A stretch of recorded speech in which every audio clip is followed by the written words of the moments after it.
ኢትዮጵያ ከ2010 ጀምራ እንዲሁ ከትግራይ ከአማራ እንዲሁ ደግሞ ኦሮሚያ እንዲሁ ደግሞ ደቡብ የመሬት ናዳ እንዲሁ ደግሞ በጦርነት ሲፈናቀሉ እንዲሁ ደግሞ በቦረና እንዲሁ ድርቅ ሲያስቸግር የኢትዮጵያ ወዳጆች በብዙ አቅጣጫ ኢትዮጵያ ጎን ቆመው በልብስ በውሃ በማቅረብ እህልን በማቅረብ የኢትዮጵያ መበተንን እየሰበሰቡ ኢትዮጵያ ቀና እያደረጉ ሲሮጡ ነበሩ።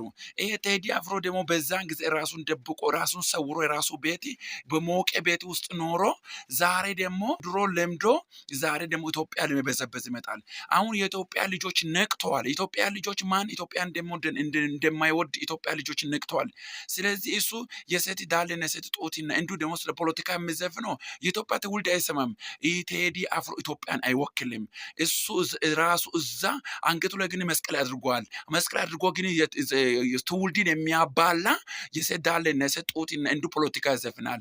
የኢትዮጵያ ትውልድ አሁን ነቅተዋል። እንደ ድሮ በዝብዛር ብሎ አያገኝም። ኢትዮጵያ እኮ ስትበዘበዝ፣ ኢትዮጵያ በመሬት ናዳ፣ ኢትዮጵያ በጦርነት ብዙ አቅጣጫ ኢትዮጵያ ስትጎሳቆል ምስኪን ልጆች በተለያየ አቅጣጫ አልባሳት በማቅረብ እህልን በማቅረብ የኢትዮጵያ ጎን ቆሞ በተለያየ አቅጣጫ የኢትዮጵያ እናት እኮ ይስረዱ ነበሩ። እሱ ግን ዛሬ ራሱ ፌመስ ለማድረግ ይመጣል። ኢትዮጵያን አይወክልም። ዛሬም ቢሆን ወደፊትም ከዚህ በኋላ እሱ ኢትዮጵያን አይወክልም።